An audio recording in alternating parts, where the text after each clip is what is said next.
Shalom mes amis, installez-vous confortablement, respirez profondément et laissez-moi vous emmener dans un voyage intemporel, là où la sagesse de milliers d'années rencontre les défis de notre époque moderne.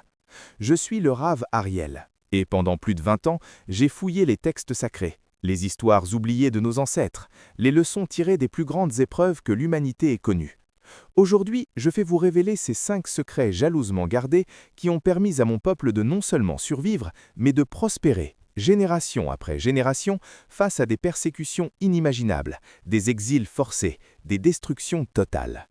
Ces secrets ne sont pas des formules magiques ou des raccourcis illusoires, non, ils sont des piliers de fer, forgés dans le feu de l'histoire, testés par le temps. Si vous les appliquez avec sincérité, ils changeront votre vie de fond en comble. Écoutez bien, car ce que vous allez entendre va vous secouer, vous interpeller au plus profond de votre être. Commençons par le premier secret, la force de l'acceptation inébranlable. Imaginez un instant, l'an 70 de notre ère, Jérusalem tombe sous les assauts romains. Le temple, cœur de notre monde, est réduit en cendres. Des centaines de milliers de vies perdues, un peuple dispersé aux 4 vents.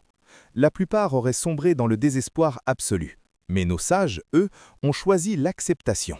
Pas une résignation passive, non, une acceptation active, stoïque, qui transforme l'inévitable en opportunité. Rabbi Akiva, fuyant les ruines avec sa famille, regarde les murs en feu et déclare « Un chant d'allégresse s'élève de Jérusalem ». Pourquoi? Parce qu'il voit au-delà de la perte. Il accepte ce qui est pour mieux construire ce qui sera. Ce secret, mes amis, c'est le pouvoir de dire « ce qui arrive, arrive pour un motif supérieur ». Dans votre vie quotidienne, appliquez-le ainsi. Face à un licenciement brutal, une maladie soudaine, une trahison amicale, ne luttez pas contre le courant. Acceptez-le pleinement, analysez-le comme un maître d'œuvre examine une pierre abîmée. Demandez-vous « quelle leçon cache cette épreuve? Comment puis-je en tirer une force nouvelle ?» J'ai vu des hommes d'affaires ruinés par une crise économique se relever en acceptant la perte pour inventer un nouveau modèle qui les rend millionnaires. Une femme abandonnée par son mari transforme sa douleur en un empire de coaching spirituel. L'acceptation n'est pas faiblesse, c'est la racine de toute résilience. Pratiquez-la chaque matin. Notez 3 choses que vous acceptez aujourd'hui et regardez votre énergie se multiplier. Passons au deuxième secret, la fidélité à la routine sacrée. Nos ancêtres, exilés en Babylonie au VIe siècle avant notre ère, n'avaient plus de temple, plus de terre promise. Pourtant, ils ont prospéré au point de devenir conseillers des rois perses. Comment? Par une routine inébranlable, ancrée dans la prière, l'étude et la charité quotidienne.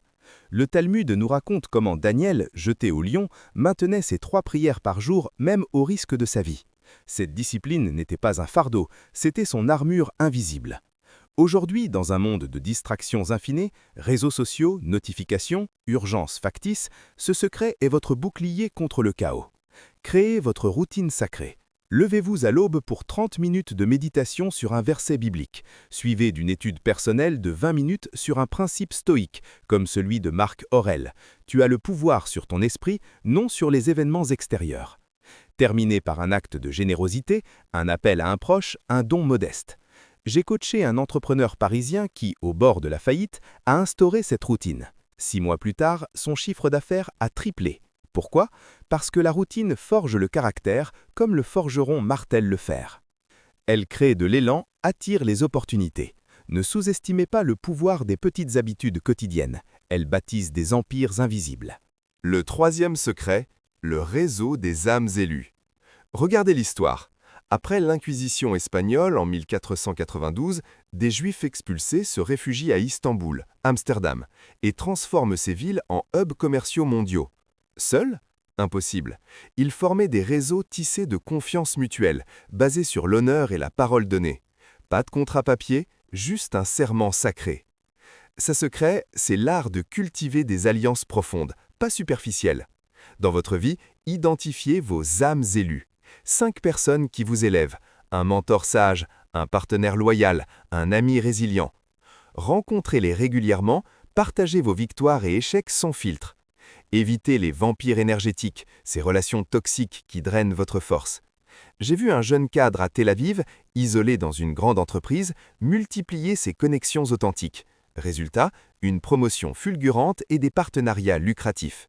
Le Talmud l'enseigne, un homme sans amis est comme un arbre sans racines. Construisez votre réseau comme un olivier millénaire, lent mais indestructible. Commencez aujourd'hui. Contactez une personne clé de votre passé, proposez un café virtuel. Votre prospérité en dépendra.